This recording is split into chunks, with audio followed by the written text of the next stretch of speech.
Bueno, pues ante todo, hola a todos. Muchísimas gracias por haber tenido la deferencia de citarme, de volver a contar conmigo. Para mí es un privilegio estar aquí y además compartir este fenómeno singular, ¿no? Porque yo reconozco que el ejercicio de transferencia de conocimiento que se está haciendo desde mi oficina no tiene precedentes. Es espectacular. Tengo entendido que estáis ya muy cerca de alcanzar el medio millar de conferencias y bueno, pues por lo menos que sirva mi contribución para eso, para que sea una más y que nos acerquemos a esas 500, ¿no? Pero insisto, muchísimas gracias y muchas gracias sobre todo a los dos artífices de esta maravilla por haberla hecho realidad. Bueno, la intervención de hoy, mi charla, tiene que ver con un estudio colección que presenté por vez primera el año pasado a la Exposición Filatélica Nacional de Madrid. Por tanto, a finales del año pasado es cuando la monté y se vio por vez primera.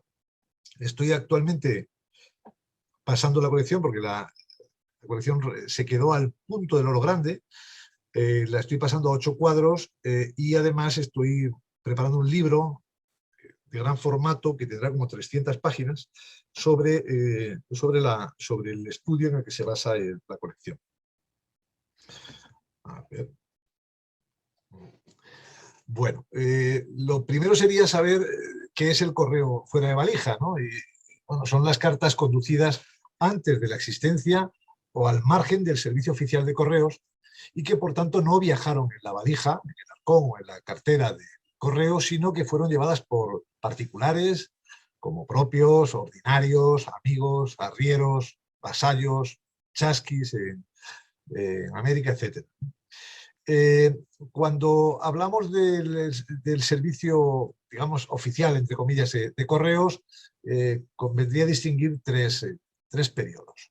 El primer periodo, que algunos lo denominan, en fin, o sea, el primitivo, el de los precursores, sería el de los privilegios reales. Y que, bueno, el correo se transportaba fundamentalmente a través de correos extraordinarios, normalmente enviados por el rey, en cuyo envío o bajo cuyo pliego se incluían otras cartas de la corte, de personajes de la nobleza y de los hostes, que eran aquellos que tenían efectivamente la concesión para transportar de punto a punto correspondencia. Y esto se sitúa fundamentalmente en el siglo XIV. 14 y 15, perdón.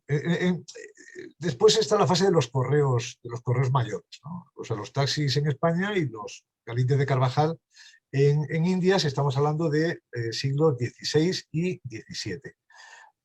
Y la Real Renta de Correos, que como sabéis se establece a principios del XVIII y que es cuando pues, podemos hablar de un servicio público, digamos, universal a cargo del Estado, del rey en este caso. ¿Qué es una carta de fraude? Bueno, lo primero, no todas las cartas fuera de valija son cartas de fraude. Antes de la época de los correos mayores, la conducción particular de cartas era una práctica habitual.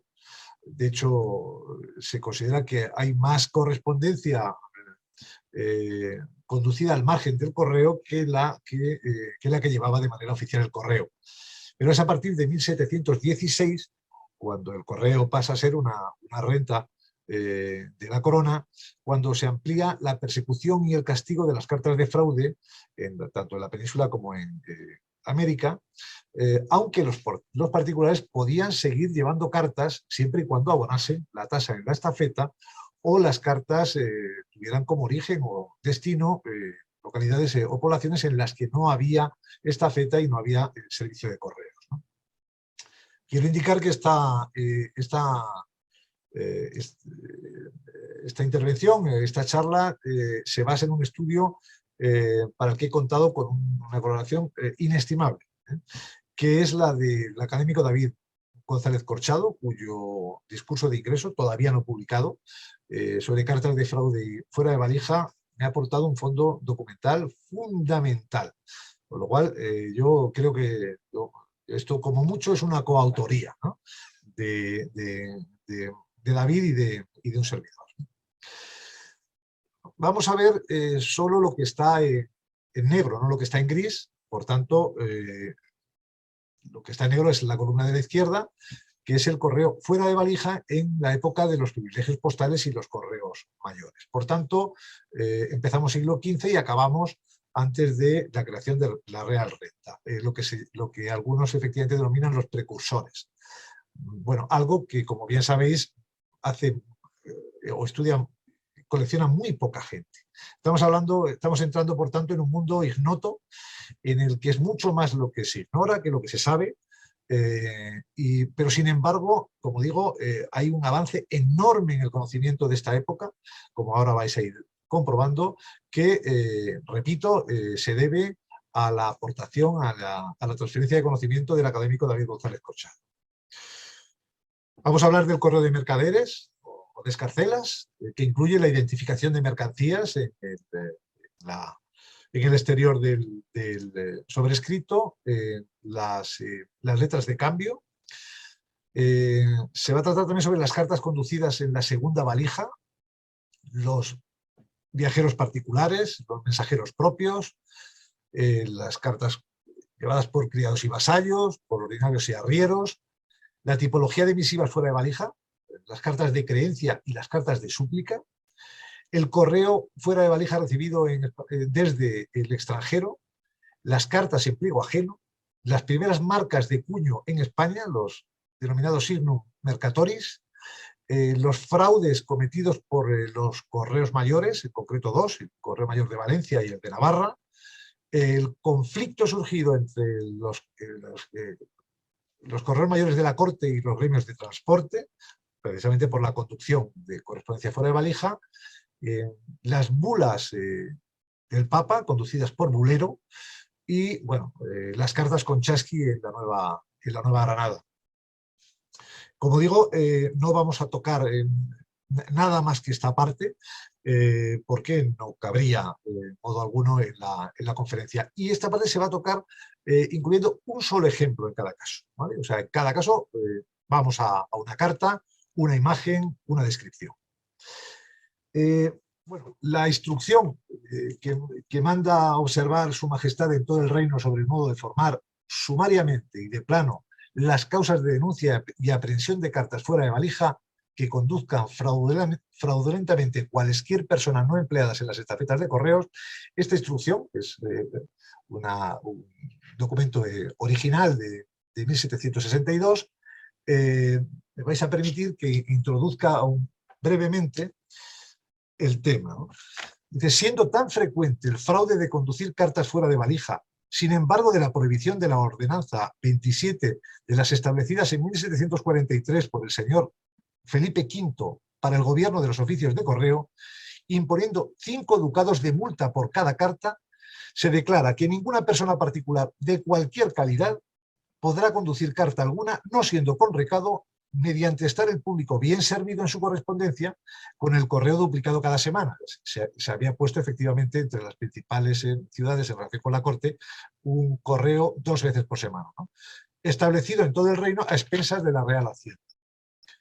Para que la multa sea más exequible y fundada en equidad, se modera y reduce en lugar de los 5 ducados prevenidos en dicha ordenanza a 1 por cada carta, aplicadas las 2 partes de los 11 reales que componen el ducado al denunciador y la otra tercia parte restante para pagar las costas.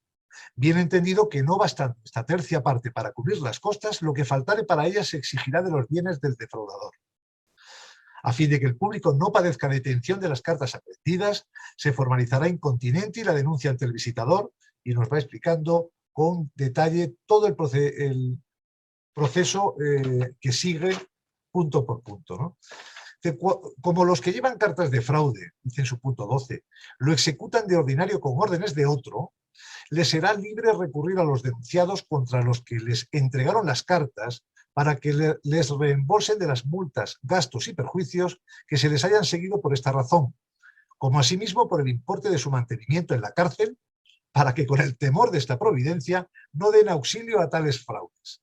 Y es declaración que por esta providencia no se deroga, es muy interesante esto, lo dispuesto en los capítulos 1 y 2, título 5 del Reglamento General de 1720 y en la cédula de la reina doña Juana de 28 de agosto de 1518, que hablan de los correos y propios despachados sin licencia, antes queda en su fuerza y vigor por ser casos distintos de los particulares de que se habla en la presente instrucción.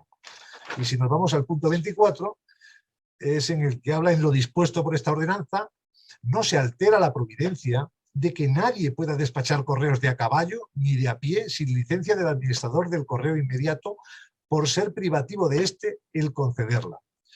Pero en los pueblos donde no hay correos establecidos, será lícito a cualquiera despachar propios sin incurrir en la pena de 100.000 maravedís establecida por la señora reina doña Juana en el año de 1518. Estamos hablando de doña Juana, conocida como Juana la Loca, la reina Juana de Castilla, hija de los reyes católicos, que fue, como sabéis, quien reinó en Castilla y Aragón, aunque en realidad quien estaba gobernando, que estaba reinando, era su padre, el rey Fernando, ¿no?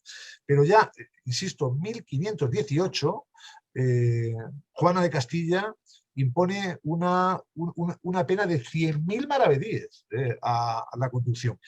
Con esto lo único que quiero indicaros es hasta qué punto la persecución de la correspondencia fuera de valija o de fraude es algo de largo alcance y que viene de muy atrás.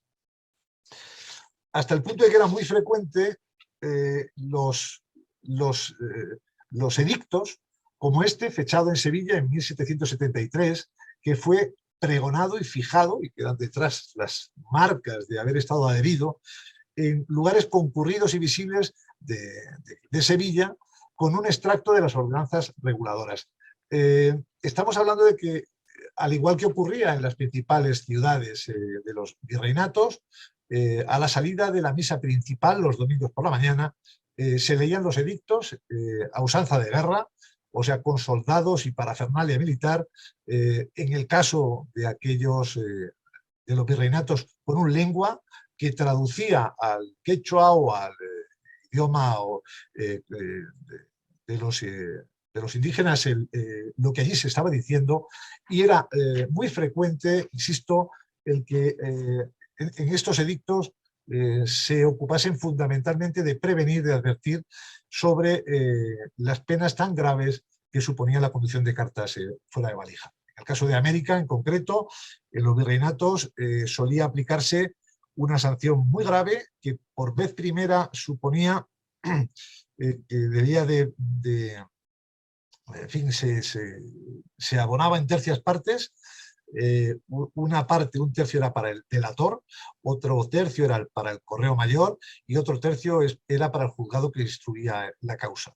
En caso de reincidencia se aplicaban penas de prisión para el inductor, para el dador de la carta y de prisión y castigo corporal para el chasqui, que era habitualmente, por lo menos en la parte que yo he estudiado, quien se ocupaba de la conducción de esas cartas fuera de valija.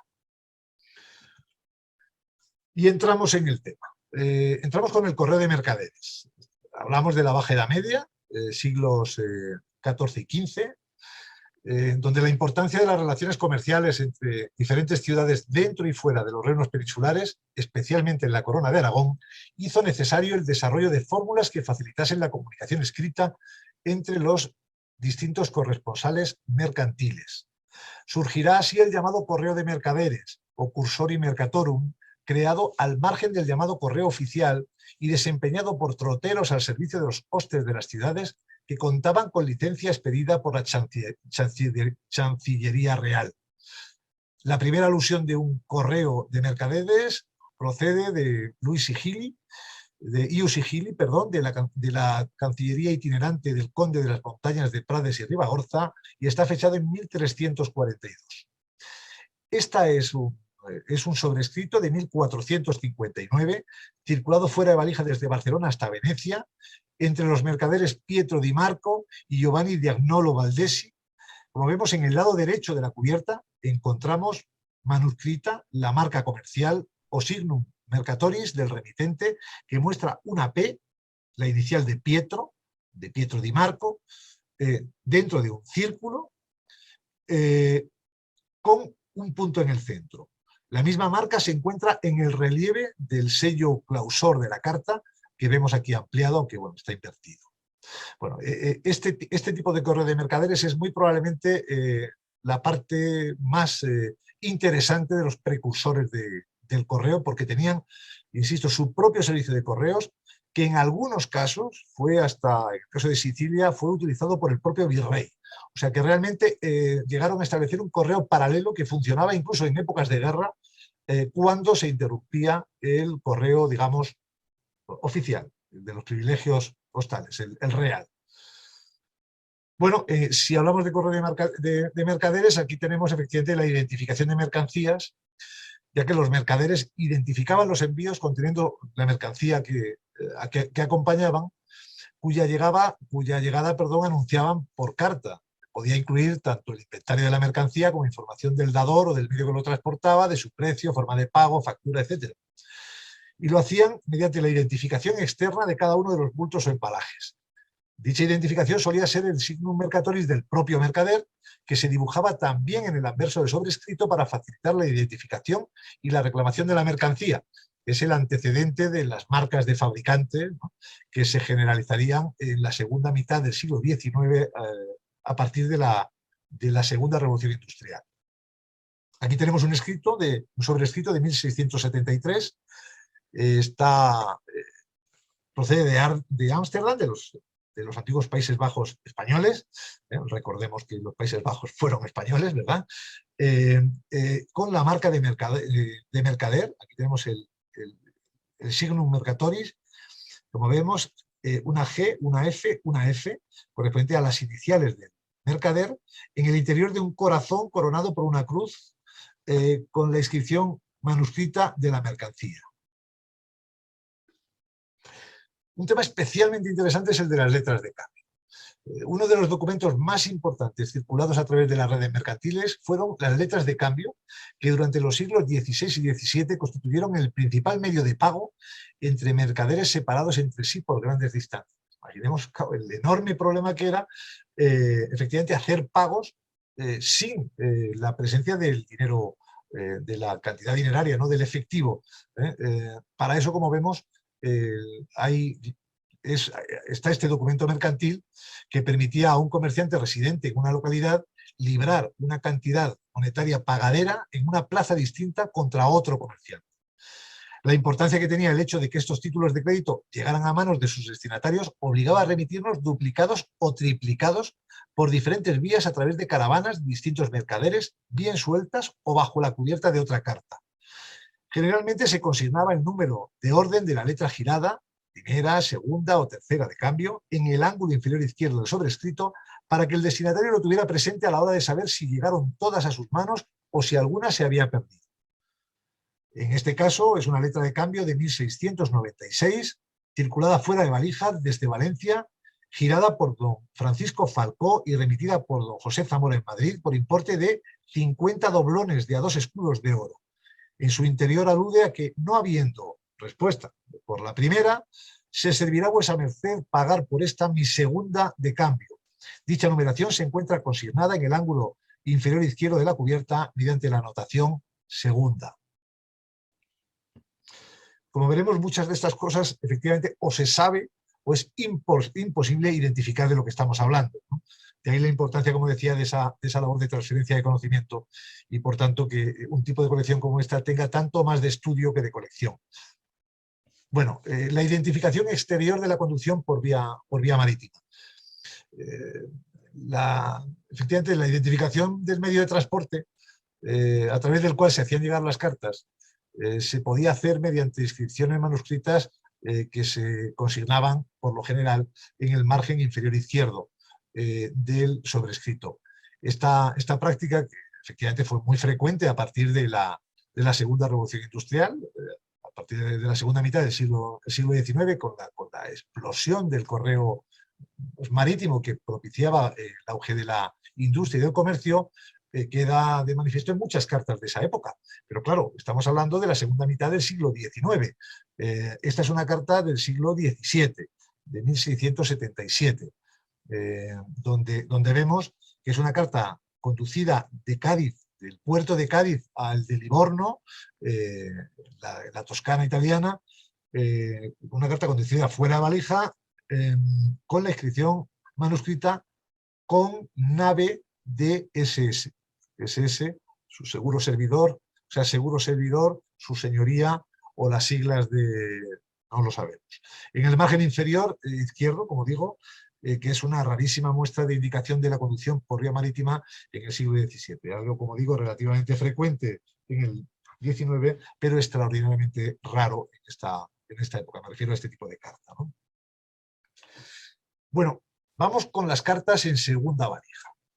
Y es que los correos extraordinarios eran despachados por el rey, sus ministros y otras personas notables con cartas y documentos de importancia. Ni que decir tiene que un correo extraordinario, alguien que iba a llevar solamente esa carta tenía un coste altísimo, como veremos, porque claro, al margen de la remuneración que tuviera, había que pagarle el desplazamiento, caballos, alojamiento, manutención, etcétera. Y eso, para transportar una carta, hacía efectivamente elevadísimo el coste de portar una carta, ¿no? Bueno, estos clientes abonaban al hoste o correo mayor del que dependía el correo extraordinario al mensajero, incluyendo las dietas de viaje. El envío de correspondencia y despachos era inaccesible para la gente común. A finales del siglo XIV, los particulares aprovecharán los viajes de los correos extraordinarios despachados por cuenta de las autoridades para hacerles entrega de sus cartas, cuando tuvieran noticia de la coincidencia del lugar de destino. Como pequeña compensación o propina por la entrega de la carta, después de haber cumplido la misión principal para la que había sido contratado, anotaban una cantidad económica simbólica en el ángulo inferior izquierdo del sobrescrito. Aquí tenemos el origen del porte. Al parecer, el porte de una carta guardaría relación con el peso del envío y no con la distancia recorrida. El uso y la costumbre acabaron estableciendo la cantidad de medio real de vellón para las cartas de un pliego y un criterio de proporcionalidad en función de que fuera aumentando el peso de la misiva o pliego. Esta manera de proceder dará lugar a la tarifa de costumbre que se prolongará durante siglos la misma cantidad. Esta carta de 1573 está circulada entre Madrid y Palencia en la segunda valija del correo extraordinario y se encuentra porteada con medio real de vellón, como refleja la anotación manuscrita del frontal. Al porte o porteo medio real, que es que medio real, como bien sabemos, son 17 maravedís. Vamos con los viajeros particulares. Y es que hasta bien entrado el siglo XVIII, el servicio de correos no se implantaría en la mayor parte de las villas y ciudades del reino. Por esta razón, aquellos que vivían en poblaciones sin estafeta de correos tenían que recurrir a otros medios alternativos. El más seguro y económico era utilizar como mensajeros a personas de confianza o conocidos que por razones de índole personal, política, religiosa o económica tuvieran que desplazarse por sus medios a lugares coincidentes con el destino de la carta. Estas cartas generalmente eran remitidas de favor, o sea, sin cobrar ningún tipo de gratificación por el servicio. La mayoría de las veces no se especifica el dador en la cubierta de la carta. Sin embargo, en ocasiones se anunciará bien a través de un apelativo que denota confianza, con amigo, respeto o cortesía, por muy señor mío, aludiendo al nombre del dador, con Juan de Quintana, o el título o oficio que desempeña el portador, con mi señor abad, en este caso de un monasterio. Bueno, esto que se cita son casos que vemos en la colección, de la cual, como en todos los casos, solamente ofrecemos una carta, un ejemplo, una muestra, que es esta carta de 1642, circulada fuera de valija y fechada de esta su casa de vuesa merced, probablemente el Castel de Guadalest, con destino a Valencia, dirigida a don Cristóbal de Cardona, como vemos, caballero, a ver, don Cristóbal de Cardona, caballero de Cristo de Nuestra Señora de Montesa, que Dios guarde, en Valencia. Anotación al frente, con amigo, y texto alusivo en su interior identificando al portador de la carta. En el interior dice, por tener tan buena ocasión de portador, que es el señor Miguel Fabrer, escribo a vuesa merced, como ya por la estafeta tengo respondido. Mensajeros propios. Los propios eran correos privados contratados por personas particulares u otras instituciones, como podían ser los concejos de las villas y ciudades a los que se despachaba con correspondencia. En el caso de los propios despachados por particulares, generalmente se concertaba el precio del servicio con antelación, abonando el usuario una parte del mismo en origen y el resto una vez hubiera sido realizado. Cuando eran enviados por los ayuntamientos, se liquidaba la cuenta por parte del mayordomo de propios una vez hubiera finalizado el servicio. En ocasiones se hacía constar en el frontal del sobrescrito la anotación por propio, que podría tener como objetivo advertir al destinatario que el precio del envío correría por cuenta íntegramente del remitente, ya que si tuviera que satisfacerse el destino, se precisaría indicar la cantidad dineraria en la cubierta del sobrescrito. Esta carta de 1598 es una carta fuera de valija circulada entre las ciudades de Granada y Cáceres, dirigida a don Gutiérrez de Solís y Obando en Cáceres. En el texto interior se informa de los avances seguidos en un pleito de la Real Chancillería de Granada. La misiva fue conducida por mensajero privado o propio, y de hecho lo revela en el interior, ya que dice: están gastados los 5 escudos que el licenciado Cadena envió con el propio. No respondí con el que llevó las mulas en que vuesa merced el señor don Francisco dejó por mayor cuando me dio la de vuesa merced. Había 4 o 5 días que había partido de aquí y así estaré disculpado. Bueno, vamos con los criados y vasallos como otra forma de conducción. Es que durante el antiguo régimen la nobleza ejercía un dominio real sobre miles de vasallos que habitaban las tierras sobre las que ejercían un señorío jurisdiccional absoluto. Desde la Edad Media estos vasallos estaban obligados a realizar diversas prestaciones de trabajo personal cuando éste le era solicitado por su señor. En estos vasallajes, conocidos como sernas, se encontraban la mandadería, el deber de prestar al señor servicios como mensajeros, el hospedaje, el deber de alojar al señor y a sus enviados cuando visitaban los lugares del señorío y el yantar, deber anejo al hospedaje que se refería a la obligación de sustentar al señor y a sus enviados. Uno de los señoríos más extensos del siglo XVII lo constituían las tierras de la Casa de Alba, repartidas por amplias zonas de León, las 2 Castillas, Extremadura y Andalucía. Centenares de aldeas, ciudades y villas se encontraban sometidas a la jurisdicción de los duques de Alba, que además ostentaban otros muchos títulos nobiliarios, al punto que, como sabéis, era una familia equivalente a la propia realeza. De hecho, los Alba siempre han presumido de que solamente una aristócrata tiene más títulos que los duques de Alba, que es la reina de Inglaterra. Solamente la reina tiene un número de títulos en cuanto a relevancia que supera a la Casa de Alba, para darnos cuenta de la magnitud de lo que era esta familia, este señorío, ¿no? Aquí tenemos una carta de 1638. La carta está remitida por don Antonio Álvarez de Toledo y Beaumont, quinto duque de Alba. Está circulada el 26 de marzo de 1638, fuera de valija, entre la aldea de Abadía, Cáceres y Coria. Se encuentra dirigida a la ciudad de Coria, y es que efectivamente era suya, o sea, que hablaba con propiedad, ¿no? Era propiedad de la Casa de Alba, la ciudad, como tantos otros centenares de ciudades y villas, ¿no? Y por tanto el dueño de estos territorios desde que entraron a formar parte de las propiedades de la Casa de Alba en el siglo XV. Desde su palacio de Sotofermoso gobernaría los asuntos de sus dominios en Extremadura, estableciendo comunicaciones frecuentes con los lugares de mayor importancia, como sería la ciudad de Córdoba. Esta es una carta especialmente atractiva porque además está firmada de puño y letra por el duque. Bueno, hemos oído hablar mucho, eso sí, de conducción de cartas por ordinarios y arrieros, pero vamos a hablar de la conducción, insisto, en la época de los precursores.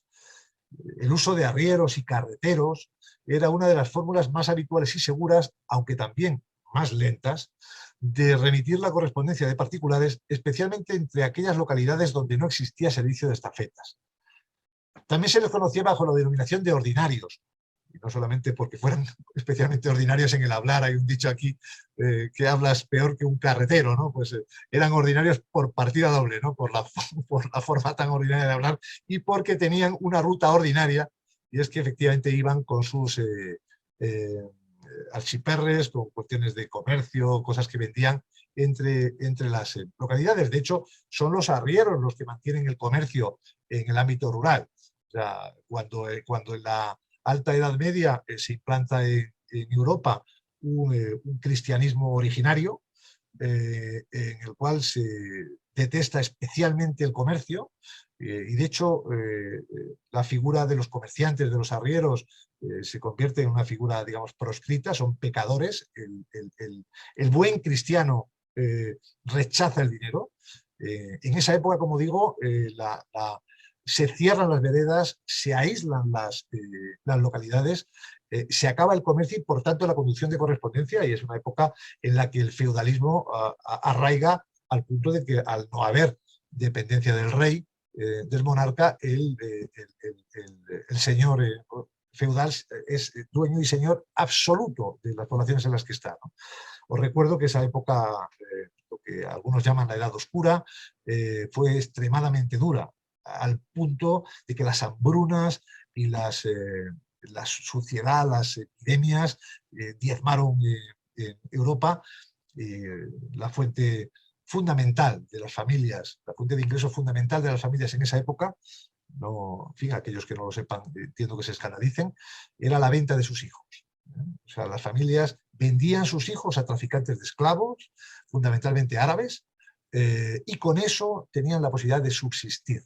Tal era de dura la vida en la Edad Media. Insisto, la figura de los arrieros, la figura de los ordinarios era fundamental y dejó de serlo como consecuencia, como digo, de un malentendido cristianismo que, siguiendo el sermón de la montaña, los primeros eran los últimos, es más difícil que un rico entre en el reino de los cielos que un camello por por el agujero de una aguja, la figura de Jesucristo expulsando a los comerciantes del templo, ¿no? De Jerusalén, comerciantes que realmente eran campistas, porque llevaba gente de diferentes sitios con diferentes unidades monetarias y tenía una función muy práctica. Pero, insisto, esa concepción del cristianismo originario, que se basa en la Edad Media, altera fundamentalmente el comercio y, por tanto, la conducción de correspondencia. Y perdón que se me ha ido la especie, no era es el objeto de esta conferencia. Eran más económicos por lo que se usaban para transportar efectivamente pliegos abultados. Los arrieros eran los que llevaban los pliegos de las causas judiciales, que como bien sabemos por las plicas judiciales, ¿verdad? Eran pliegos con un peso muy considerable. Bueno, está envuelta de una plica de 1650, circulada fuera de valija a mediados del siglo XVII, entre Llagostera y Hostalrich, en Gerona. El documento representaría un pliego abultado que muy posiblemente fue entregado a un arriero que hiciera la ruta entre ambas poblaciones. Se encuentra dirigida a don Josep Antonio Prim de la Villa de Hostalrich, domiciliado juez y asesor extraordinario de los vizcondados de Cabrera. Bueno, si hablamos de tipologías de carta fuera de valija, hay dos especialmente importantes. Son cartas que hoy no se entienden en el concepto de historia postal a partir de 1716. Se desarrollan, pero aquí tenemos sus orígenes, ¿no? Y es que la dificultad de poder realizar personalmente gestiones desde la distancia obligaba a particulares y hombres de negocios a utilizar enviados para llevar a cabo gestiones, recoger una cantidad de dinero o simplemente trasladar algún mensaje delicado que no pudiera confiarse al papel. A estas personas se les dotaba de las llamadas cartas de creencia, que nada tiene que ver con la fe. En realidad estamos hablando de credenciales. Era la forma de identificar a la persona que estaba llevando esa carta para que efectivamente le pudiera entregar pues una cantidad dineraria, hacerle una confidencia o ostentar su representación legal ante una operación de compraventa, etc., ¿no? Bueno, aquí tenemos una de 1578, una carta de creencia circulada fuera de valija entre Sevilla y Cáceres. El objetivo de la carta es cobrar una deuda. y en su interior leemos: el portador vaya a cobrar aquello que se me debe por tener necesidad de dineros, y la necesidad me obliga a enviar al portador. Mensajero y cantidad se encuentran recogidos en el recibo por importe de 553 reales de 1578. Y este es otro modelo de carta interesantísimo, que es la carta de súplica. Como vemos, tiene una morfología totalmente distinta a las cartas normales. Suelen ser verticales. En la parte superior se indica no el nombre de la persona, sino el cargo o el tratamiento. En la parte central no va el destinatario, va el remitente. Y en la parte de abajo, como veremos, va otro tipo de anotación. Claro, a partir de que se conoce su morfología, se pueden identificar cuando se ven. Las cartas de súplica constituyen un tipo característico dentro de la correspondencia epistolar. Generalmente eran entregadas en mano por el mismo interesado o por alguien actuando en su nombre a la autoridad o persona que ostentaba una posición relevante respecto del suplicante. Su cubierta suele especificar de manera breve el título de la autoridad e incorporar el nombre del suplicante, sea un particular o institución, y el verbo suplica. La carta se entrega siempre abierta, sin lacre o sello de placa, de ahí la confianza que se otorga al portador por el remitente. Bueno, esta carta de súplica de 1685, que no tiene referencia al lugar de origen, está dirigida al señor proveedor por parte de Antonia de Leyes y Camaño, pobre de solemnidad, suplica a vuesa merced. En su interior se hace saber que la suplicante se encuentra en una situación miserable y además postrada y enferma en una cama con los sacramentos todos, pasando mucha enfermedad y muchas necesidades, y con 2 criaturas sin tener, después de Dios, quien les favorezca. Posteriormente pide y suplica a vuesa merced se sirva de le mandar una limosna de la casa de la Santa Misericordia. Y efectivamente, una débil anotación en la parte inferior de la carta del frontal hace constar que se respondió afirmativamente a la petición y le fueron entregados 2 reales de limosna. Tema aparte son las cartas fuera de valija desde el extranjero. Estamos viendo cartas en general excepcionales. Esta, en fin, no se queda atrás. Es que no será hasta 1580, con la creación del Ordinario de Roma, cuando comience la implantación del servicio de estafetas para las cartas circuladas hacia y desde el extranjero. No obstante, las conexiones con otras naciones se encontraban muy limitadas, ya que España se centrará únicamente en procurar la comunicación con sus territorios europeos: Nápoles, Sicilia, Milán, Franco Condado, y con sus vecinos más cercanos, los estados pontificios, Génova, Francia, el Sacro Imperio e Inglaterra, fundamentalmente. Las conexiones postales con otros lugares del continente solo podrán realizarse aprovechando las misiones de correos extraordinarios, la expedición de convoyes de mercaderes o de cualquier viajero que coyunturalmente se desplazara entre ambos países. La correspondencia privada con carácter internacional generalmente viajó bajo pliego de envíos con despachos oficiales del Real Servicio o de hombres de negocios, ya que una carta sola corría el riesgo de extraviarse con facilidad en un viaje tan largo, razón por la cual solían enviarse duplicados de la misma carta por diferentes vías, algo que vemos en el siglo XIX con mucha frecuencia en las cartas que llegan y van de América a la metrópoli. Bueno, esta carta de 1714 está circulada fuera de valija desde el Santísimo Sepulcro, en los lugares sagrados de Jerusalén, y circulada a Madrid. Como vemos, la carta se encuentra dirigida al padre Fray Francisco de la Concepción, guarde Dios muchos años, procurador general de los santísimos lugares en el, no lo pone convento, debería poner aquí, de nuestro padre San Francisco. Bueno, perdón, de nuestro padre San Francisco. Me vais a permitir una confidencia, yo es que el convento de San Francisco, lo que se llama hoy San Francisquín, está a la izquierda de la Real Basílica de San Francisco el Grande. de la que yo fui monaguillo y en cuyo coro canté. Por cierto, sin incidencia ninguna con los padres franciscanos, nada que objetar. Una gente maravillosa en todos los sentidos. Dicho lo cual, claro, para mí eso tiene un gran valor porque es que se da la circunstancia excepcional de que la gestión de los santos lugares de Jerusalén estaba y está, ojo, esto no ha cambiado, a cargo de la orden franciscana. Y el procurador general para los santos lugares tenía su sede en el convento de San Francisco y actual Real Basílica de San Francisco el Grande, por cierto, tercera basílica más grande de la cristiandad, después de la de San Pedro del Vaticano y de otra de Italia. Entonces, era gestionada por los franciscanos. De hecho, si quienes habéis ido a los santos lugares y habéis ido al Huerto de los Olivos, pues habéis visto que allí no hay guardias, hay franciscanos con sus hábitos que son los que se ocupan de ordenar aquello, ¿verdad?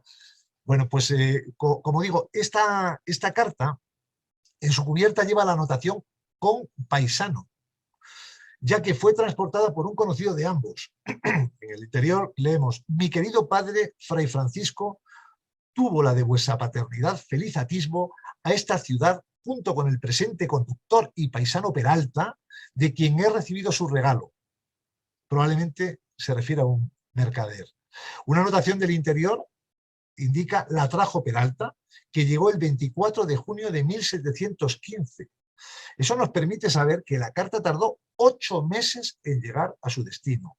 1714, caravanas de mercaderes, atravesando pestes, sorprendente, ¿no?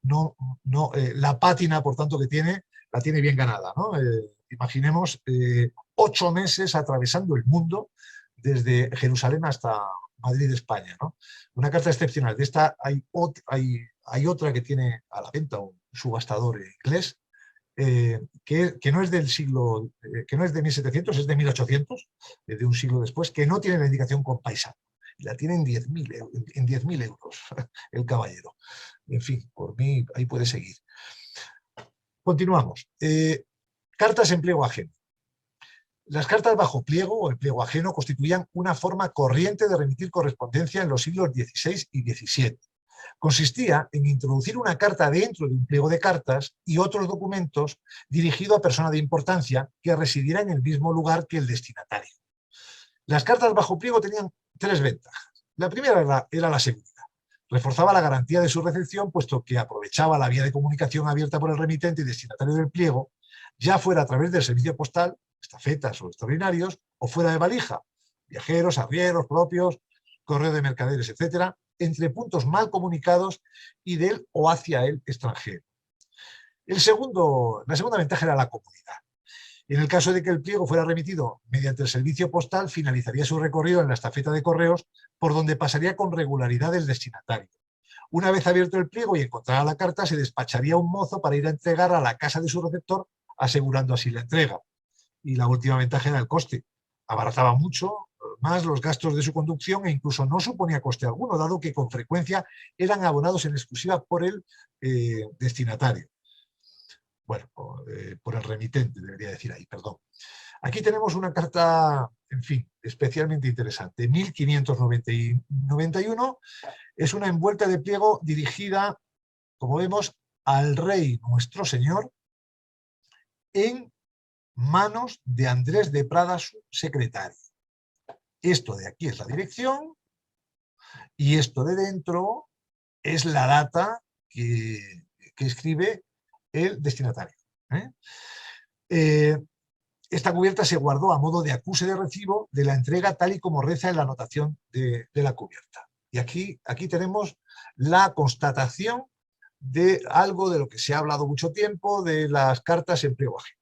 Aquí tenemos la única muestra conocida de este hecho.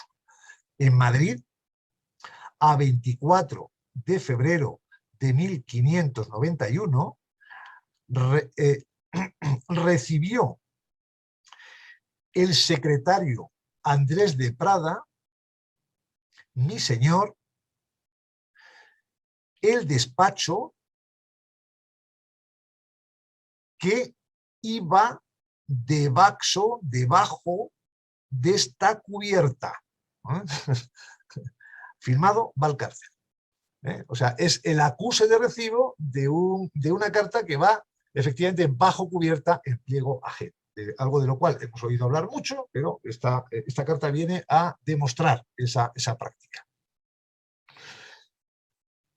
Bueno, el fraude era algo habitual, como veremos, y había recursos para evitar las anotaciones fraudulentas de portes. Y es que en muchas ocasiones el envío de cartas en pliego ajeno, aunque no suponía coste alguno, dado que con frecuencia eran abonados en exclusiva por el destinatario del pliego, pero por el remitente, en el caso en el que se temiera que se podía cobrar indebidamente un porte al destinatario que, habiendo satisfecho ya este porte el remitente, pues lo que se hacía efectivamente era anotar, como vemos aquí, impedir que en la zona donde se coloca el porte se pudiera escribir. Esta efectivamente es una muestra, hay otras muchas mucho más bonitas y más atractivas. Esta es muy sencilla, pero ilustra muy bien en esta carta del siglo XVIII, que es una envuelta circulada en pliego ajeno a Corella, dirigida a don Francisco Resano, guarde nuestro Señor muchos años. En el ángulo inferior izquierdo de la cubierta, ¿verdad?, vemos las dos líneas paralelas por parte del remitente para evitar la anotación de un porte fraudulento. Bueno, llegamos a nosotros los que en fin, coleccionamos sellos y marcas y tal. Claro, decimos, bueno, ¿dónde están las marcas, ¿no? ¿De dónde empiezan las marcas? Bueno, esta que tenéis aquí es la primera marca de cuño de España y probablemente de la Europa continental. Es un signum mercatoris. Vamos a hablar de ello porque creo sinceramente que es una de las partes más interesantes. Esta carta es extraordinaria por esa razón que apuntaba, primero porque los signum mercatoris son rarísimos, pero en concreto, claro, es que este es el primero el que se conoce, ¿no? Durante los siglos XIV a XVIII, las gentes se valieron de las rutas comerciales y de las conexiones internacionales creadas por mercaderes y financieros para la conducción y encaminamiento de su correspondencia, desafiando de esta manera las prohibiciones de dirigir las cartas por otras manos que no fueran las del correo mayor y sus tenientes. Estas redes mercantiles podrían alcanzar prácticamente cualquier punto del mundo conocido en aquella época y servían de conexión con aquellos lugares donde no alcanzaba el correo.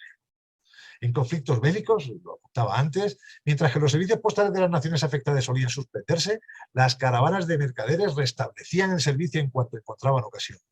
Hasta tal punto las redes mercantiles operaban con impunidad y con la tolerancia de las autoridades, ustedes también apuntaba este dato, que en algunos casos llegaron a confeccionar puños propios que estampaban en el dorso de las cubiertas de la correspondencia conducida por ciertas casas comerciales, de las que llegaron a ser usuarios incluso los virreyes. Estos puños reflejan el signum mercatoris, la marca de mercader, que se correspondían principalmente con elementos religiosos como cruces, anagramas e iniciales de casas comerciales y símbolos heráldicos y geométricos. Este sobrescrito de 1643 está circulado fuera de valija entre Bilbao y Valladolid con un porte de medio real de vellón, el equivalente a 16 maravedís. Aquí vemos medio real de vellón, 16 maravedís, está incluso la conversión. Al dorso, signum mercatoris, con lo que parece un escudo barrado dentro de un círculo. Es una marca utilizada para evidenciar su encaminamiento a través del correo de mercaderes.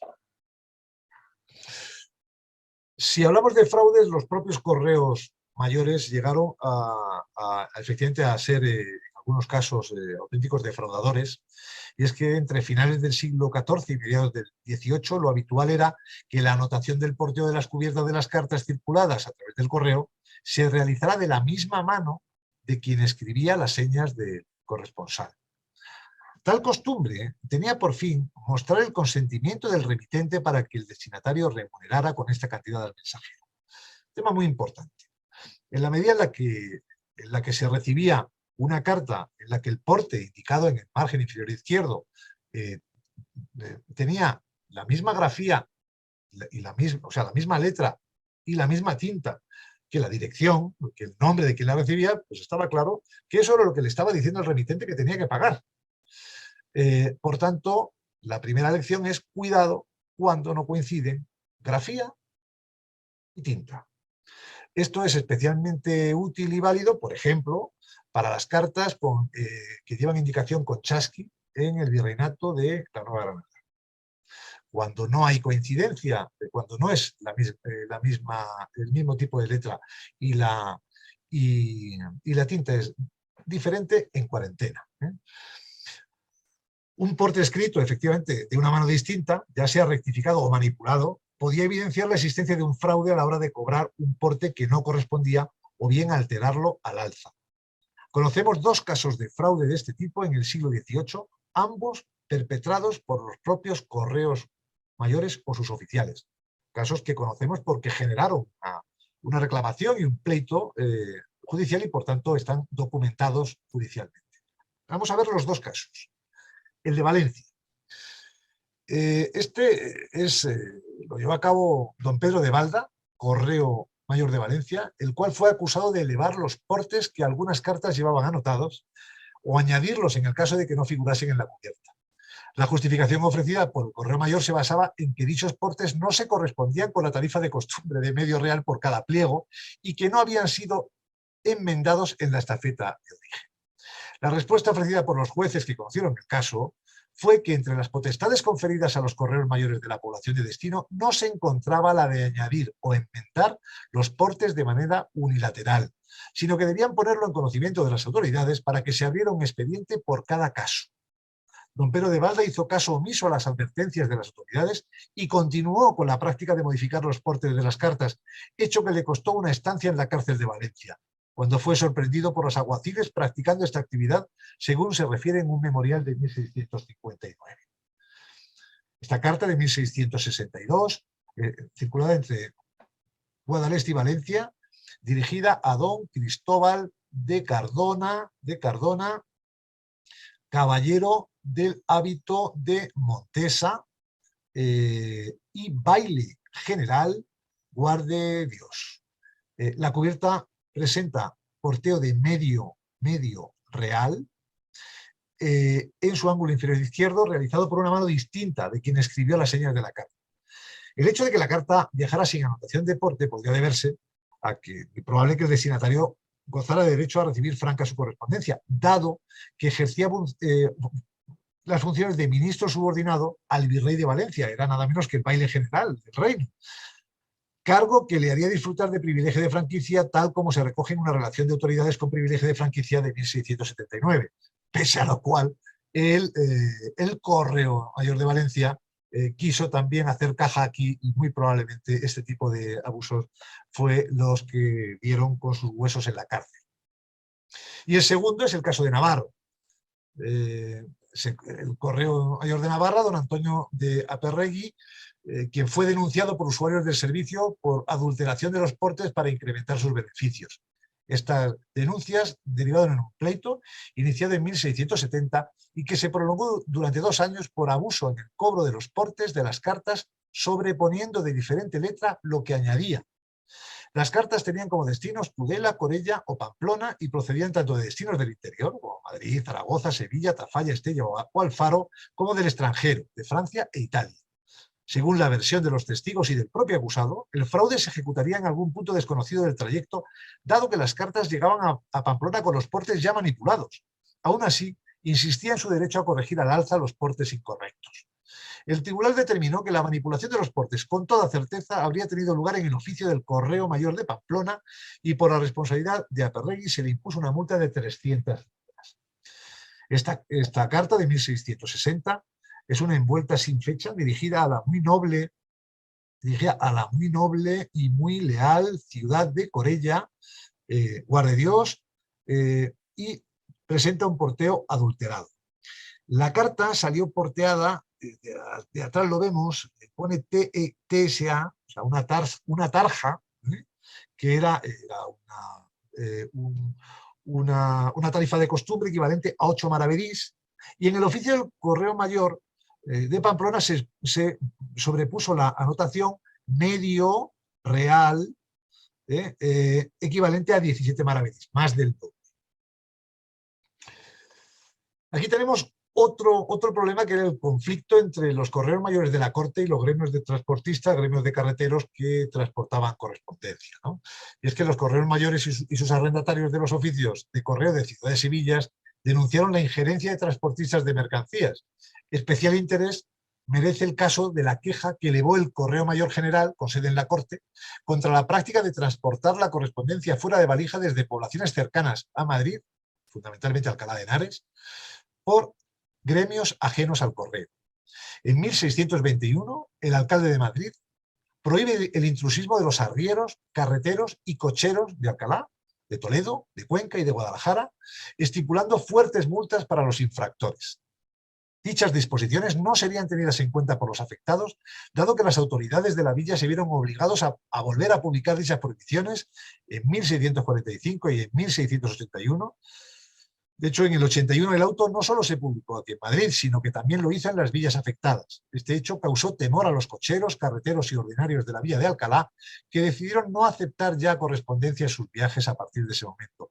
Se retomó la conducción de correo por los transportistas. Esto es muy importante, el daño que hizo esto al comercio hizo que se acabase retomando esta conducción de correo, porque es de grande perjuicio el dejar de continuar los usos de dicho y cesa el comercio de que hay muchas quejas en los vecinos. Esta carta es un exponente de lo que estamos hablando. Es una carta de 1702, está circulada fuera de valija entre Toledo y Madrid, contiene un signus mercatoris, a mi juicio el más fascinante de todos.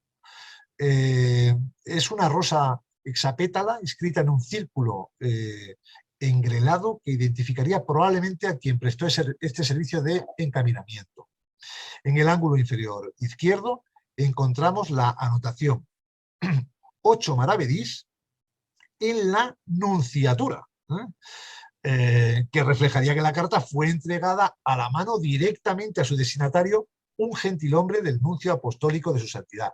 Hay que decir tiene que efectivamente los carteros no existían, ¿verdad? Tuvo que pasar hasta el siglo XIX, no llegaría a esa figura. Cuando una carta llegaba por correo, llegaba a la estafeta y el destinatario debía ir a recogerlo a la estafeta. Las cartas no se llevaban a domicilio y, por tanto, la inclusión de 8 maravedís en la anunciatura nos está dando la demostración de que se trataba de una carta de fraude que vincula además al venir de Toledo a Madrid en esa época al conflicto existente con el Correo Mayor General de la Corte, que efectivamente era el primero que no estaba interesado en la conducción de cartas fuera de valija y que por tanto fuese fuera de su alcance y de su negocio. Estamos acabando ya.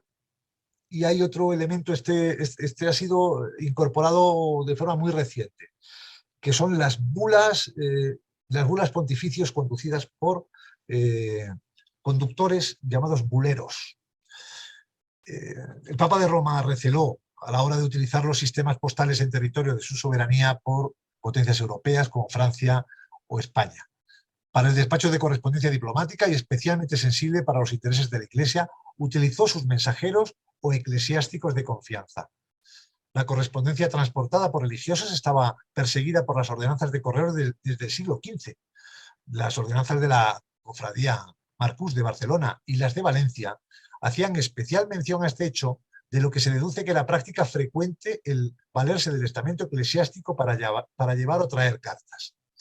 Dice, ítem ordenaron que los dichos hostes, que por tiempo serán o lo son de presente, no puedan ni les sea permitido que puedan dar viaje alguno o percance a persona alguna que sea presbítero, fraile religioso, sino solo a correo, bajo pena de 100 sueldos.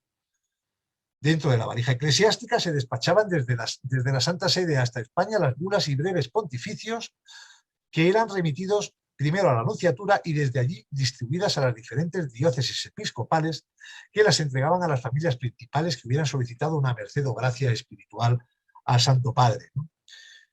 El Papa le encargaba a un determinado obispo la predicación de las indulgencias contenidas en las bulas en cada país, y a su vez después de hacer un traslado de la misma al papel y de traducirla del latín al castellano, la encomendaba a comisarios especiales, llamados buleros, que iban de pueblo en pueblo difundiendo la bula papal. En ocasiones estos buleros y predicadores actuaban de manera poco escrupulosa a la hora de vender las gracias contenidas en las bulas, de manera que convertían los favores espirituales en tráfico indigno de dinero. Dada su alta movilidad, se convirtieron en personajes idóneos para el transporte eventual de correspondencia particular. Tengo dos cartas con bulas, de las cuales os muestro una de 1662. Es una bula o breve de Alejandro VII, del Papa Pío Alejandro VII, dirigida al directo filio, a mi querido hijo Francisco de Obando pro nobili, toletam seus altus civi vel Dios. Amado hijo Francisco de Obando, noble presbítero en Toledo, autorizándole a abrir un oratorio consagrado en un palacio particular para la práctica del culto privado.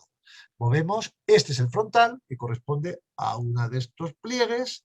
Esta es la bula abierta que contiene, porque no está hecha en papel, está hecha en pergamino, con lo cual es un pergamino doblado en tantos fragmentos como sea conveniente, y por tanto el frontal está en la parte o sea, posterior. No es por tanto un sobrescrito que contenga otro pliego, sino que es el mismo pliego. Y bueno, si hemos de hablar del Reino de España, pues es imprescindible hablar de América. Ya tocamos en la conferencia anterior la figura de los Chasquis, con lo cual aquí simplemente es un apunte, ¿no? Una carta conducida por Chasqui en el virreinato de la Nueva Granada.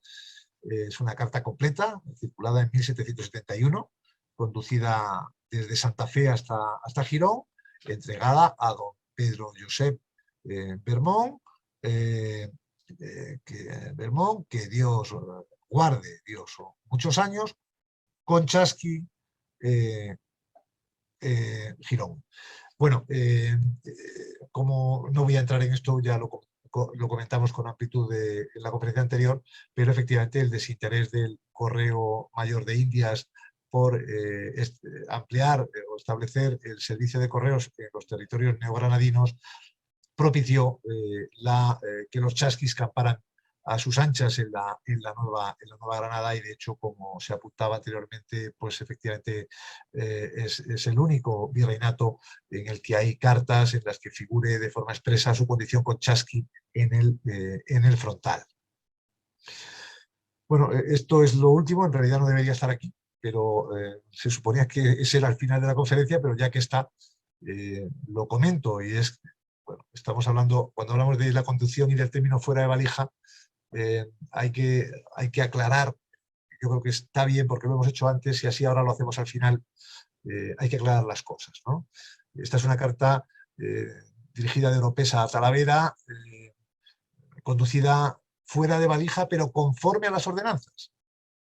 De hecho, se condujo por un propio que pagó la tasa de 4 cuartos en la estafeta y obtuvo la preceptiva licencia del administrador de correos para la conducción particular del sobrescrito. O sea, hemos quedado en que, claro, se puede conducir una carta con propio, con un particular, con quien quiera, siempre y cuando pase usted antes por la oficina, por la estafeta del Correo Mayor o de la Real Renta o de lo que sea, y pague usted la tasa correspondiente, a partir de la cual obtiene usted la matrícula, la autorización que le permite conducir esa carta, ¿no? En la estafeta se le estampó el sello de Extremadura, que es la marca digamos, prefilatélica Extremadura, en negro, y se le aplicó el porteo manuscrito de 4, correspondiente a los 4 cuartos de la tarifa de proximidad del segundo tramo dentro de la demarcación postal. La carta está dirigida al reverendo padre Francisco de Poveda, de la Compañía de Jesús, guarde Dios muchos años en Talavera de la Reina. Pero claro, lo extraordinario es la inscripción fuera de valija, manuscrita en la cubierta con la misma tinta que el nombre y las señas del destinatario, que acredita la conducción privada al margen de la valija del correo, pero con licencia del administrador de la estafeta, obtenida, como digo, tras haber efectuado el pago de la tasa en cumplimiento estricto de la Real Renta de Correos, con lo cual repetimos y fijamos conocimiento la idea de que una cosa es una carta fuera de valija y otra cosa es una carta de fraude. Una carta fuera de valija puede ser, de hecho, una carta de fraude. En este caso no lo es, y este ejemplo creo que nos sirve para ilustrar este ámbito que pudiera resultar árido y, por tanto, la transferencia de conocimiento es especialmente importante. Bueno, finalizada mi charla, he de rendir homenaje, y lo hago de forma expresa, lo pongo aquí, el autor de la colección. Agradezco expresamente al académico David González Corchado su valiosa, imprescindible y generosa colaboración, sin la cual esta colección no habría sido posible. Es cierto que las piezas son mías, es cierto que el montaje de la colección es mía, pero esto se basa, digo, en un ejercicio generoso de transferencia de conocimiento, a cada uno lo suyo, y por tanto, insisto, si pudiera haber coautoría en las colecciones, esta colección estaría firmada también por mi amigo y académico David. De hecho, el libro que va a salir aparecerá con ambos como coautores. Muchísimas gracias por la atención que me habéis prestado, y si lo tenéis a bien, tendré sumo gusto en continuar en otra ocasión hablando de las cartas de fraude y fuera de valija a partir de la creación de la Real Renta de Correos en 1716, o sea, del correo sin correos. Muchas gracias. Gracias a ti, Eugenio. Fascinante presentación y colección. Extraordinario. Muy amables. Esto lo quito ya. Dejar de compartir. Ahí estamos. Bueno, pues un placer. Si hay cualquier duda, estoy a vuestra disposición. Yo tengo una pregunta mientras esperamos otras por ahí. En esa, la carta que viene de Jerusalén a Madrid, y obviamente en esa época el viaje de por sí ya era un reto enorme. Y la carta que mencionabas que llegaba a la Basílica de San Francisco, si no me equivoco, en la cual tú tienes algunas memorias personales. Sabiendo que en esa época las pandemias que habían, las enfermedades, qué sé yo, hostilidad en el camino y todo lo que se veía, ¿existe algún estudio que hable de porcentaje de cartas que no llegaban y por ello las personas hacían duplicado de las cartas, que no sé si en esta época las mandaban por 2 rutas diferentes, si es que hubiesen existido? ¿Existe algún estudio de ese tipo y qué probabilidades había que una carta realmente llegase? No, las cartas, la verdad, sorprendentemente llegaban. Es una cosa que llama la atención, pero Sí. estudios no hay. Lo que sí tenemos es la praxis, ¿no? Es la práctica, y todos los que estudiamos o estudiáis correo marítimo sabéis que es frecuente el envío de carta duplicada y triplicada. En algunos casos incluso o sea, tenéis la primera, la segunda, incluso la primera, la segunda y la tercera, porque las hemos conseguido. Claro, estamos hablando, insisto, de correo marítimo de siglo XIX, de segunda mitad. Es que, claro, es que esto de lo que estamos hablando, en fin, es siglo y medio anterior, en concreto, esta carta, ¿no? Así es. Yo dudo mucho que esta carta tenga una réplica, tenga un duplicado, ¿no? Pero sí que efectivamente era frecuente el envío duplicado o triplicado de cartas como forma de cerciorarse de que la carta acababa llegando a su destinatario, y eran enviadas por diferentes vías, obviamente. O sea, una iba por...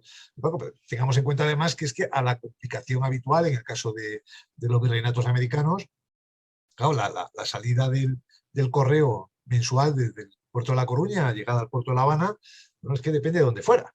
Porque, claro, es que había cartas que iban a la Capitanía General de Chiloé o al Virreinato del Río de la Plata, o sea, a los actuales Santiago de Chile, Buenos Aires. Claro, y bien sabemos lo que eso supone.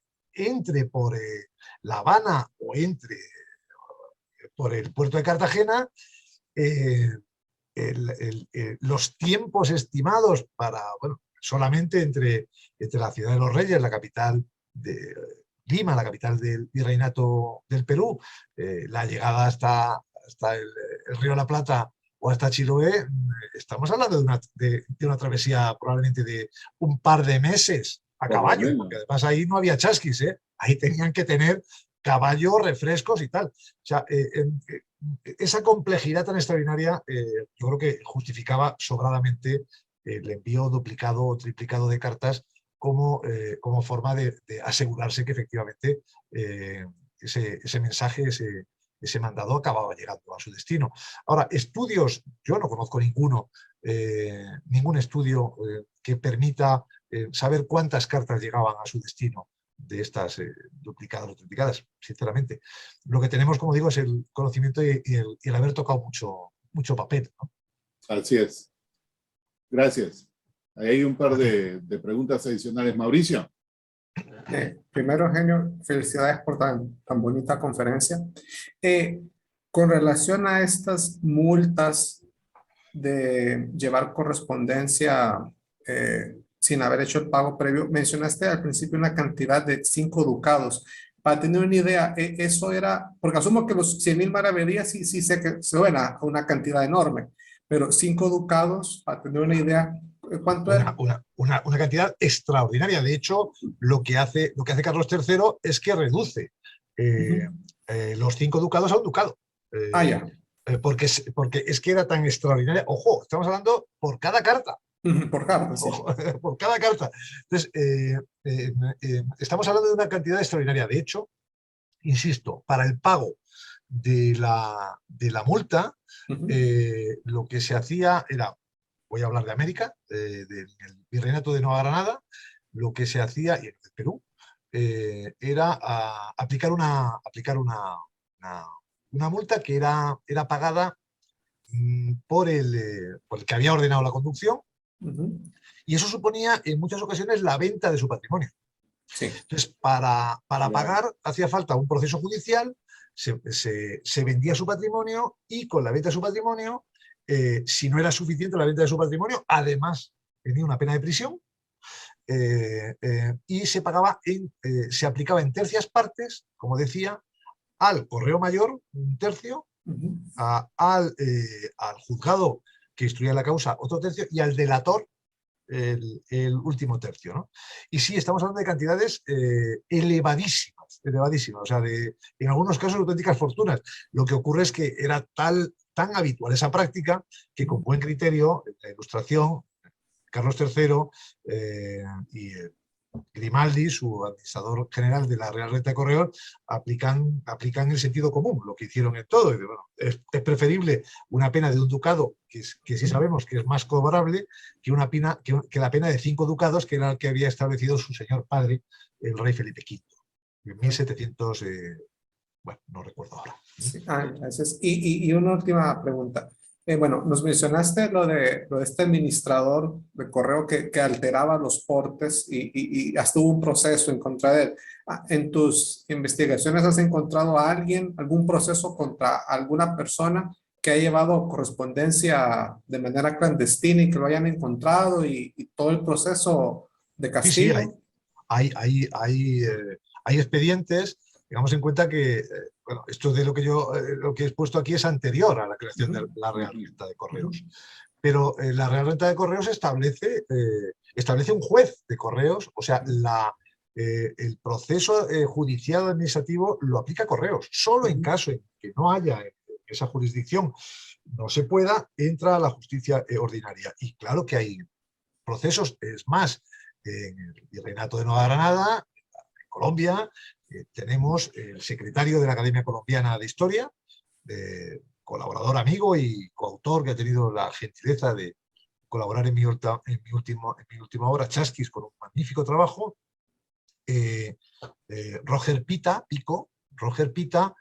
como digo, secretario de la Academia Colombiana de Historia, tiene un trabajo precisamente, porque él es abogado, en el que recupera pleitos contra conducciones fraudulentas de correspondencia y específicamente malas prácticas de empleados de las estafetas o de administradores de correos el secreto de la correspondencia debía ser sagrado, siempre lo fue, pero es que tengamos en cuenta que es que toda la transmisión de órdenes de la corona se hace a través del correo y que además, como yo apuntaba en la reunión anterior, el Reino de España, la corona española, tiene una particularidad que la hace única, y es que es el único imperio en el cual los indígenas transportan, conducen las cartas con las órdenes firmadas por los reyes. Eso no pasa en ningún imperio a lo largo de la historia. De hecho, hay un profesor de Historia de América de la Universidad de la Sorbona de París, mi amigo Nelson González, que es un colombiano que también es profesor en una importante universidad de Bogotá, con quien colaboro, está realizando con mi modesta colaboración un estudio que pretendemos publicar en Harvard sobre ese tema, ¿no? Estamos hablando de algo excepcional. Yo en Harvard tengo, hoy como profesor en noviembre, es que hemos cambiado la fecha. Tenemos ahí un curso de 3 días, un curso en el que vamos a contar con la reina de España, que son 3 días y hay una cena de gala. Cuando hablo de un curso de Harvard, digo Harvard en Boston, Massachusetts, con el rector de Harvard. No estoy hablando de que hay mucha gente que se incluye en su currículum cosas porque una universidad en la que estudió está asociada a Harvard. No. Esta es una iniciativa que hacemos en la Harvard University porque la única universidad del mundo que tiene un college propio en Harvard es la Universidad Complutense de Madrid. Es la única. Tiene un Royal College allí y entonces por primera vez vamos a utilizar ese tema para montar un curso de 3 días con el español, la lengua española, como motor. El español, puerta al mundo se va a llamar, y de hecho una de las cosas que me tocan a mí es llevarme a 5 ministros de turismo de Iberoamérica, incluyendo el de Colombia,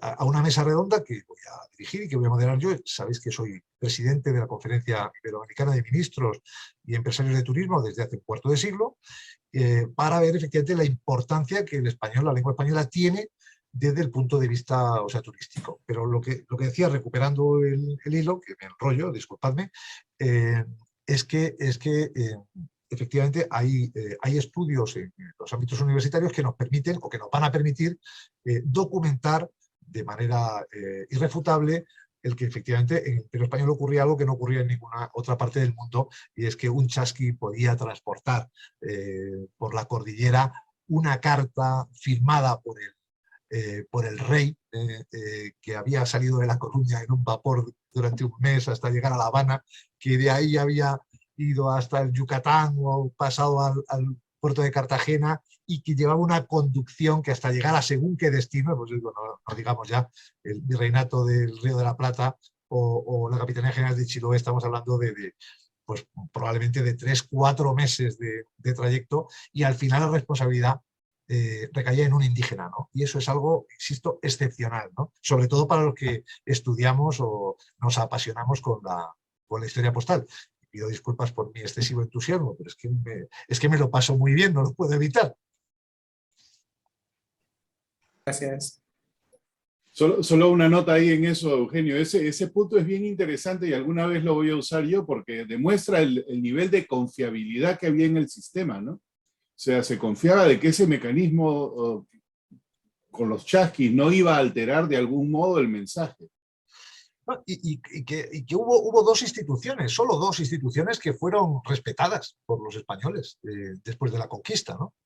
Estamos hablando, una parte es la conquista y otra es la implantación de la administración de la corona, pero desde el principio de la conquista se respetan 2 instituciones. Una es la mita, o sea, la cesión de jóvenes, de hombres jóvenes y sanos para la extracción de mineral, plata fundamentalmente, también oro, en las minas, que era algo que ya hacían, pues, en el Imperio Incaico ya hacían los curacas, tenían que hacerlo y ceder esos hombres al incanato del Cusco, ¿no? Y se hacía en otros virreinatos. Bueno, los españoles, a través del sistema de encomenderos y tal, incorporan la mita y por tanto esa, digamos, institución, esa figura es prehispánica y es post-conquista, post-descubrimiento, post-invasión, llamémoslo como queramos. Estamos hablando de historia, con todo respeto, no de política, ¿no? Otra cuestión, la otra figura, es el chasqui. Los galindios de Carvajal, cuando se establecen en la Ciudad de los Reyes, en Lima, incorporan a los chasquis a su sistema de transporte de correspondencia. Y es que en realidad no tenían otra forma. O sea, aunque pudieran utilizar españoles pobres, esclavos libertos, etcétera, la realidad es que quien conocía los caminos, quien podía transitarlos, eran los chasquis, ¿no? Por tanto, eran una figura necesaria que además hay dos referencias que nos permiten establecer entre 600 y 1000 los chasquis que tenía a su servicio el Correo Mayor de Indias con sede en Lima, ¿no?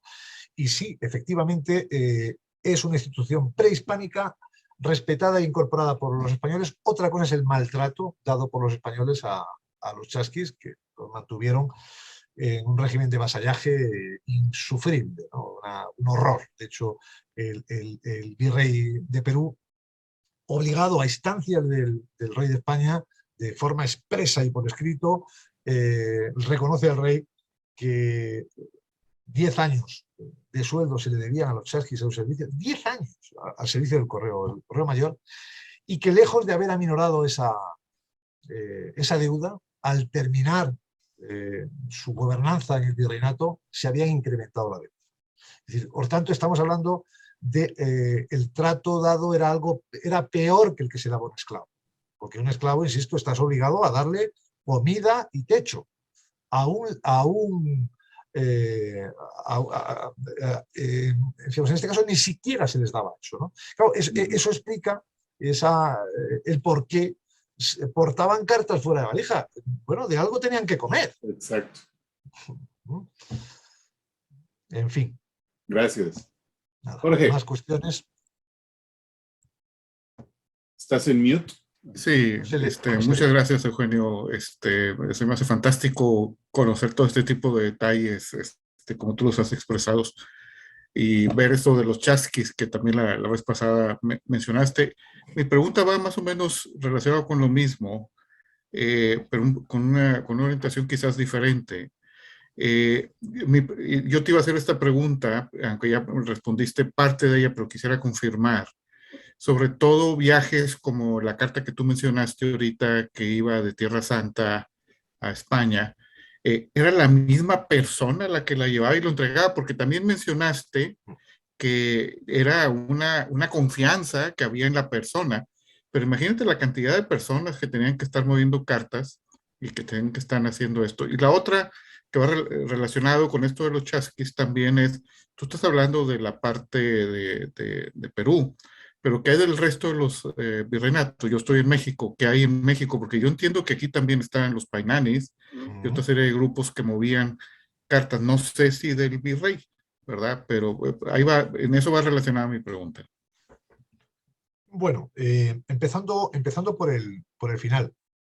Sí, efectivamente, el tema de los painani, el doctor González, Nelson González, que es un gran experto en lo que él denomina los chasquis mexicas, los painanis, pues efectivamente constata esta figura y ocurre 3/4 de lo mismo. Hay que tener en cuenta que hasta la llegada de los españoles el recado era verbal, no existía lenguaje escrito, más allá de jeroglíficos, pero vamos, no para él. Existía forma de acumular información numérica a través del quipu, pero en realidad no se podía expresar, no había, como digo, lenguaje escrito, algo que llevó, por cierto, en el siglo XIX, cuando se inventa una América romántica y tal, a plantear poco menos que era un continente salvaje, ¿no?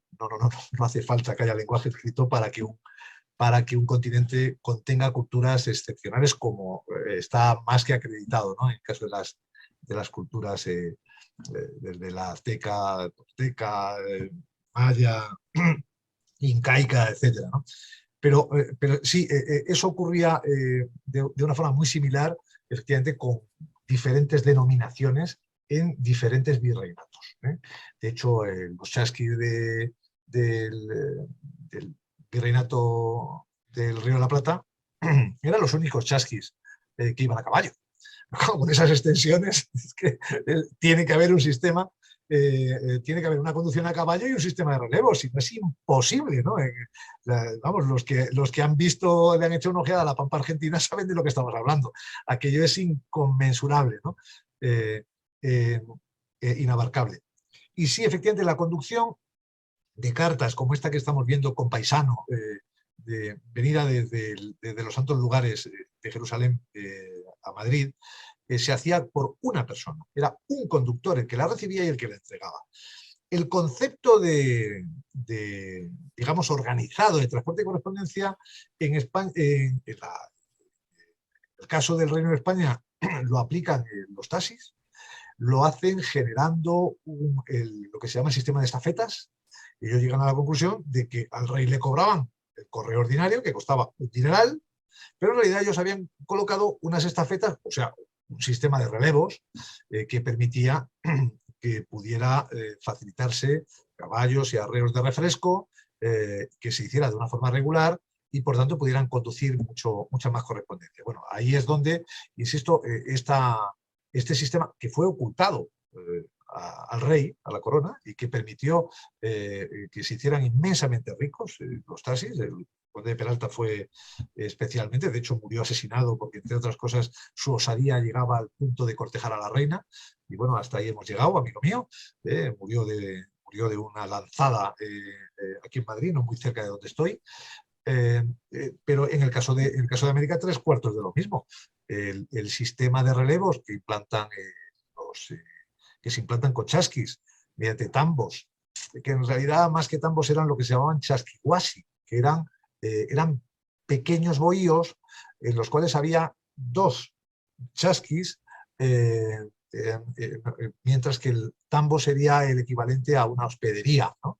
A un alojamiento actual en el que puedes comer, tal, pero que está hecho para la gente, que puedas incluso pernoctar. Entonces, ese sistema de relevos, que es el que la leyenda dice que permitía que el Inca pudiera comer pescado fresco traído de la costa pacífica, a pesar de que había cientos de kilómetros por ese sistema de relevos, muy probablemente sería así, porque en algunas cartas de mi colección, en las que hay una data incluyendo la recepción, queda claro que el tiempo transcurrido desde la fecha de la carta hasta su llegada es tan corto que solo puede explicarse por un sistema de relevos. Sea en América, sea a través del sistema de estafetas en la metrópoli, eso, insisto, es lo que modifica el sistema del correo extraordinario, o sea, de aquella persona a quien se le entrega un pliego para que lo conduzca hasta un determinado destinatario, y que bajo ese pliego efectivamente llevaba aquellas cartas de otros personajes de la corte, etcétera, a los que cobraba esa tarifa de costumbre, que en realidad era una propina porque el coste de la conducción era enormemente alto, ¿no?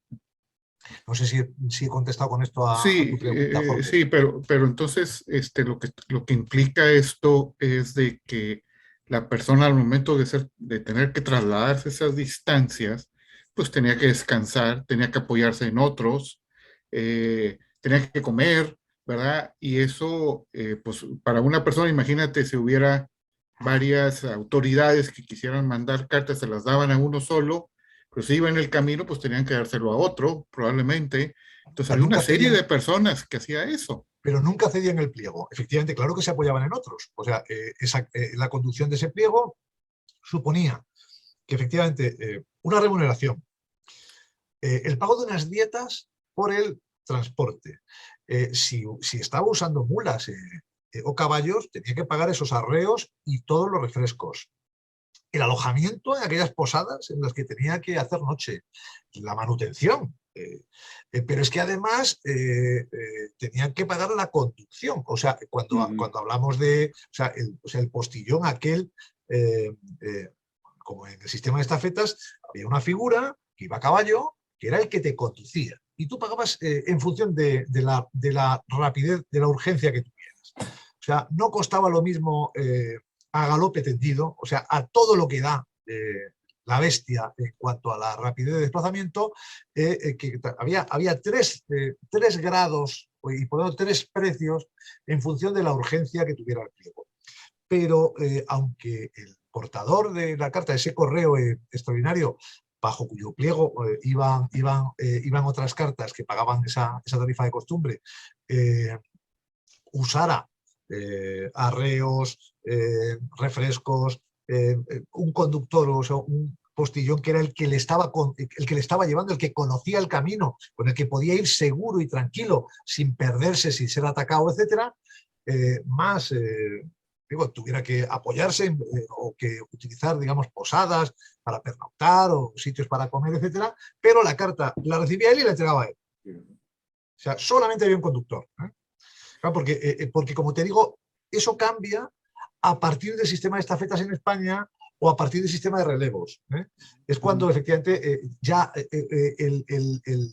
en el caso de los chajis, el recado verbal o el sobrescrito se entrega o se pasa de un chasqui a otro. Pero por lo general, como te digo, el correo extraordinario era su responsabilidad. Y bueno, ojo, y después tenía que volver. Es a lo que iba, sí. Después tenía que volver. Entonces, que volviera de vacío o que volviera con otras cartas, claro, por eso cuando hablamos del correo sin correos, estamos hablando de un mundo que tiene mayor amplitud que el propio mundo de la correspondencia oficial o postal. Claro. Entonces, sobre todo en determinadas épocas en las cuales había mucho más por fuera o al margen de que en la propia Real Renta de Correo. Por eso yo cuando se me ocurrió el tema del título de la colección y del estudio, el correo sin correos, hubo algún gran comerciante que me había vendido algunas piezas especialmente importantes que me decía, Eugenio, ¿y si te descalifican la colección? Porque claro, ¿qué estás proponiendo? Estamos hablando de exposiciones filatélicas, el sello, bueno, pues es que en lugar del sello la marca, bueno, es que en lugar de la marca la prefilatelia, bueno, es que sin prefilatelia la conducción a través de los correos mayores, no, es que la conducción al margen del correo mayor ya es un terreno, es una frontera, es una línea roja. ¿Dónde está la línea roja? No hay línea roja, es todo lo mismo. Estamos hablando de la conducción de la correspondencia, de la única forma de comunicación que existía. Claro. Por tanto, que fuera legal o alegal, oiga, que sea legal, a mí me resulta mucho más atractivo que sea legal. Un falso postal vale mucho más que un sello auténtico por lo general, y sobre todo si está circulado, o sea, si se ha constatado que ha servido para el fraude que pretendía, ¿no? Estamos hablando de algo, insisto, mucho más atractivo a nuestros ojos. Lo ilegal, la carta de fraude o la carta fuera de valija, por lo menos a los míos, mucho más atractivo que la carta circulada con todas las de la ley, ¿no? Y perdón, no sé si me he vuelto a extender. No, muy bien. Pues muchas gracias, muchas gracias. Un placer. ¿Alguna pregunta o comentario final para Eugenio? Yo tengo una chiquita, Henry. Adelante, Luis Fernando. Hombre, Eugenio, un gran gusto verte y saludarte. Placer verte a ti, que te vemos en Sofima de vez en cuando. Tenemos la suerte de escuchar tus conferencias personalmente. Un privilegio. Gracias, Eugenio. Y alguna vez personalmente en Sofima, hace ya 3, 4 años. A eso me refiero. Eso mismo te decía, que he tenido la suerte de escuchar tus conferencias en Sofima personalmente. Qué rico vino sirven ustedes ahí en Sofima. Siento que no puedes, si no estaríais todos invitados.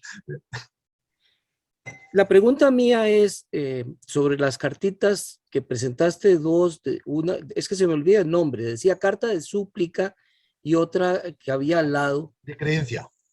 Y cartas de creencia que eran las credenciales y la carta de súplica que era la petición a una autoridad de un favor. La de las credenciales se me parece mucho a alguna que alguna vez escribimos y ha publicado Academos, que son los pasaportes.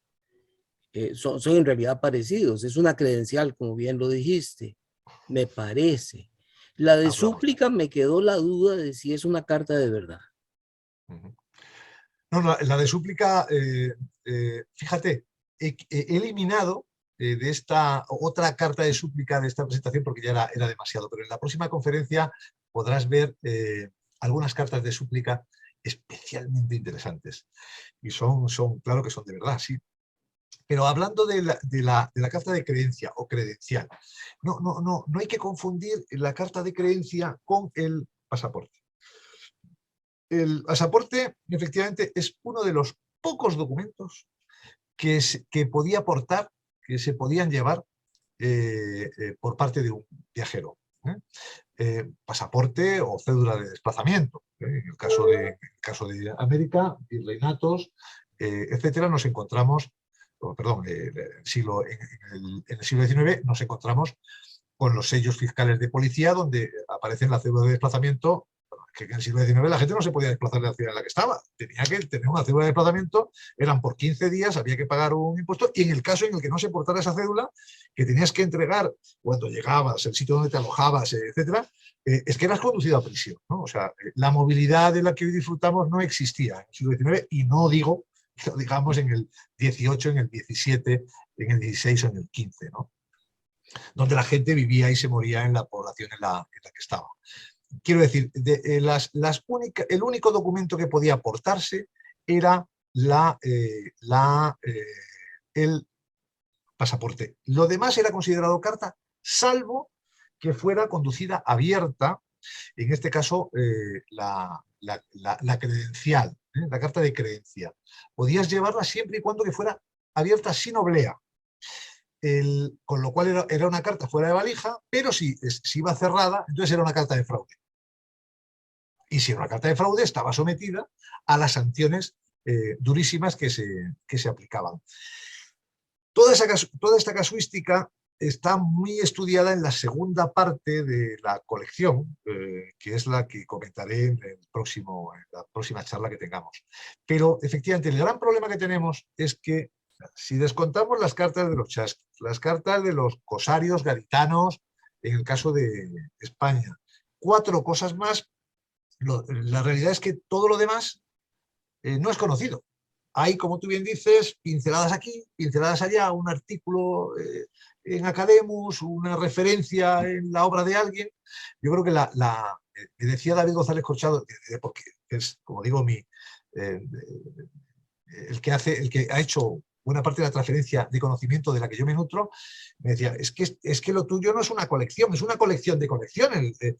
Céntrate, ¿no? Digo, no, es que no me quiero centrar, es que lo quiero todo. A mí me pasa como os pasa a casi todos vosotros, que soy omnívoro, no lo puedo evitar, ¿no? ¿Para qué me voy a centrar? Yo prefiero una colección ómnibus que toque todo de forma representativa. ¿Qué pasa? Ir encontrando piezas esenciales, piezas claves para cada periodo, para cada tipología y tal, es enormemente complicado, pero afortunadamente todavía no es prohibitivo. No digo que no sea caro, ¿eh? O sea, yo no estoy acostumbrado, como me pasa, a pagar 6.000 euros por una carta, ¿eh? O sea, y ahora no me ha tocado otra. Pero todavía es algo accesible. El problema es que si esto se generaliza un día, desde luego es tal el grado de rareza que tienen estas cartas. Hay tan pocas en el mercado que, bueno, digo, yo espero que se interese poca gente. Sinceramente, si no, lo voy a tener muy complicado el seguir ampliando esta colección. Por otro lado, cuando se divulga algo y se hace ese ejercicio de transferencia de conocimiento, es inevitable que otras personas se interesen, sobre todo aquellos que estaban interesados en un formato, en un modelo que se ha generalizado últimamente, que es el de coleccionar mi demarcación postal, ¿no? Mi provincia, mi ciudad, y ahí sí, ahí voy atrás y voy a la parte prefilatélica, claro, pero eso empezaba en 1716 con la creación de la Real Renta de Correos. Ahora estamos hablando no de la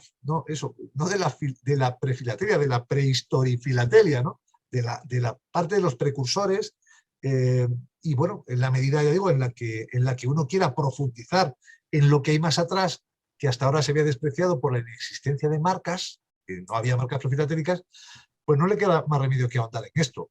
Y ya digo, y a mí me parece fascinante porque yo cada vez que he encontrado un terreno inexplorado, ahí es donde me he lanzado. A mí me interesa mucho más que la colección el estudio y la publicación en forma de artículos, en forma de libros, y ese estudio requiere pues, que estés explorando un territorio que antes no haya explorado otro, porque es que si no, repetir lo que ya se sabe está bien, a partir del estado de la ciencia y a partir de ahí, digamos, construir. Pero ya digo, lo que más me apasiona es poder plantear cosas que no se sepan. Y de hecho, mis estudios de los sellos de telégrafos de Cuba o de los sellos fiscales de policía también de la Cuba española, en fin, que son estudios que tienen que ver con Iberoamérica, que todos se basan en colecciones muy avanzadas, pues los pongo a vuestra disposición. Y aprovecho, por cierto, para hacer un ruego, y es que aquellos de vosotros que dispongan de cartas fuera de valija de los virreinatos, que es cuando, claro, que es la parte cuando América era española y por lo tanto cuando encaja en la colección.